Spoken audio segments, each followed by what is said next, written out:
So Wednesday's attack on the small coastal town of Palma in Capo Delgaodo Province has forced multinational oil companies operating in that area to cease operations and evacuate their staff. South Africa's ambassador to Mozambique, Siphiwe Nyanda, joins us now live. Ambassador, a very good evening to you. Thanks indeed for your time. Great to connect with you. He was also, of course, the former chief of staff of of the South African National Defence Force. Ambassador, great to have you with us on the program. So what's the latest regarding South African citizens possibly caught up in the crossfire there? Well, the latest is that there are 43 total names provided to the mission thus far. We have been in touch with the situation from Wednesday last week when the violence erupted there. In fact, I was in Pemba, in Capo Delgaodo, when these attacks took place on the afternoon of Wednesday last. On Thursday, of course, things started moving and we got stories. And I think there were many stories as there were people who were informing. But now we know that there are 43 total number of people who contacted the mission, who have been provided to the mission thus far. Of course, one of them is deceased, Adrian Nell, and many of them are currently in Pemba or have been evacuated to Pemba in various ways. And 40 are safe and accounted for of these. And two of these whereabouts are unknown and no contact. We estimated that around 15 or so more South Africans who might have been affected by this violence that took place there. Yeah, Ambassador. But we have been in touch with the situation as early as Wednesday evening. Ambassador, so what's the mission doing to try and locate possibly others who might be in some of these volatile areas and render consular services to those South African citizens? Well, we're trying all in our power to contact South Africans. We are doing even these that we have contacted.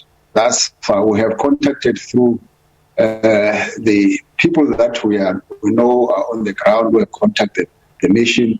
Some of them we have interacted with even while we were in Pemba.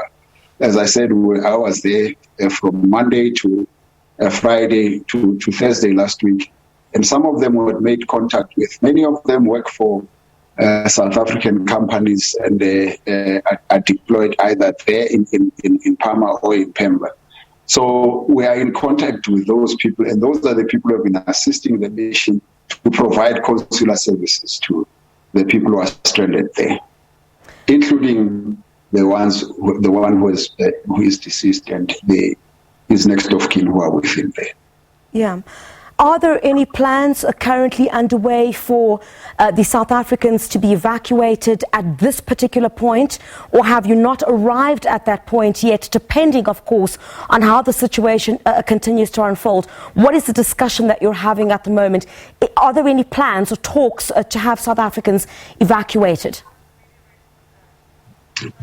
Remember that it is not just South Africans who are there.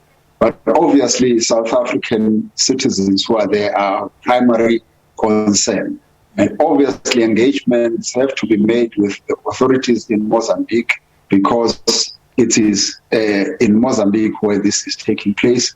So we have to interact and are interacting with the authorities in Mozambique to make it possible for us to try to evacuate if they deem it feasible for us to do so.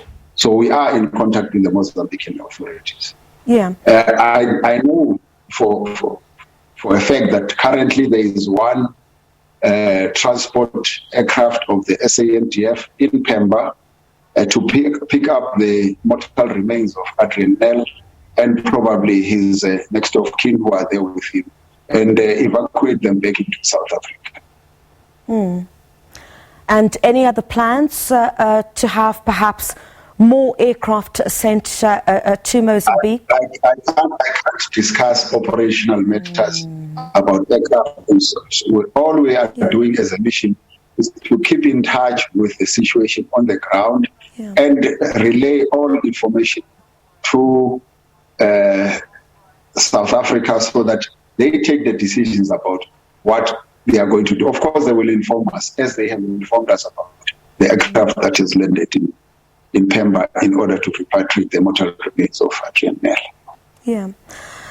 I mean, how was South Africa, in Mozambique, of course, without getting into that great detail, diplomatically, of course, but how are South Africa and Mozambique at this point talking to try and perhaps resolve some of these crises that I guess both countries are facing? In this instance, our citizens being caught up in this, and of course Mozambique having to deal with that current situation. You must remember that South Africans are there to help in Mozambique. These are business people who go to Mozambique in order to advance their company's interests largely. And of course, in a way, they're also in advancing the interests of South Africa. These are companies which pay taxes in South Africa. They have formed partnerships there. They have been allowed to operate in Mozambique because there is a huge project there, as we have said, the gas project, which is going to have huge impact on the Mozambican economy. And South Africa and Mozambique are bound to be integrated economically through this gas and other projects as well. There is so much that South Africans can do to help Mozambique. The infrastructure in Mozambique is poor, wanting, as is in South Africa in some instances. So, South Africans are going to be helping Mozambique to improve on the infrastructure and also to gain on the opportunities that Mozambique presents itself now in relation to its economy, which is going to grow by leaps and bounds as a result of these gas finds. And this event, of course, the attacks are very serious in relation to what is happening there, and they obviously they set the clock backwards. But I'm sure Mozambique will be able to deal with the situation given the fullest of time. There is great concern. And of course, please go ahead. Please go ahead, Ambassador. And of course, South Africa and Mozambique and SADC are in talks about resolving the issues around the terrorism or the insurgency, whatever it may be described. However it may be described, we are in talks with Mozambique as a region and probably also as a country, because our interests as a country also are affected by what is going on. Absolutely, great concern here at home and certainly on the rest of the continent and the rest of the world. Just lastly, Ambassador, was South Africa aware of perhaps any prior warning to this attack? Were we aware of anything before this happened? We definitely were not aware. I was, as I said, in Pemba, which is 200 kilometers from Palma, when this thing happened, and we had met the governor of the province, the mayor of Pemba, and of course this was also put a tremendous strain on the infrastructure in Pemba, because already there had been so many people who had been repatriated, who had moved, displaced, internally displaced from where the violence is taking place in the districts, in the northern districts of Capo Delgaodo. Infiltrated down to the south towards Pemba, and dispersed throughout other districts as well.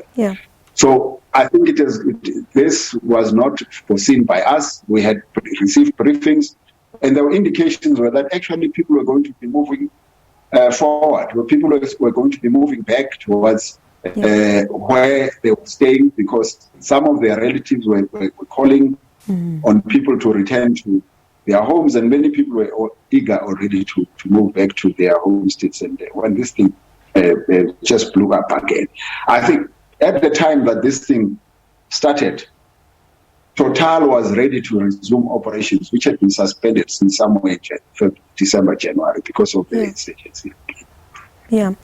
Ambassador, just very quickly, from the sense that you got in Pemba, Are you able to paint a picture for us? There's very little information that is being filtered through to South Africa and other areas as well. What exactly did you find in Pemba? Are you able to paint a situation for us in terms of what we've been reading and the information that's been coming through is that people have been moved with boats to Pemba from other areas as well. How exactly is the situation there? Are you able to just paint a picture for us? Well, I don't know the situation post these attacks in Pemba. Yeah. What I know is that many other people have now moved to Pemba. As I indicated, many of these South Africans are now in Pemba that I spoke to, whose names we have now. There are probably others.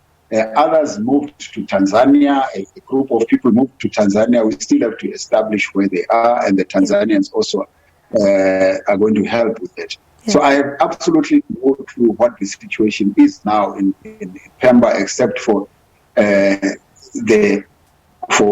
it relates to these South Africans who are there now. Yeah. But in Pemba already the situation was bursting on its seams because Pemba itself lacks a lot of infrastructure, water infrastructure, road infrastructure.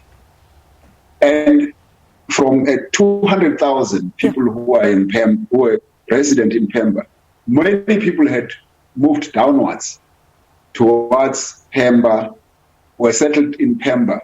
I think other estimates are that it's about double the number of the original residents of Pemba, which is about 400,000, which makes the population of Pemba currently, as it exists now, about 600,000. We also met there. We're also taken by the Red Cross to some of the hospitals that it is taking care of, but most of the there are many humanitarian organizations who are active there in Pemba in order to try to mitigate the situation which exists there because of this migration into this city of Pemba. Yeah. South Africa's ambassador to Mozambique, Siphiwe Nyanda, thank you very much indeed for joining us here on The Full View on the SABC News channel.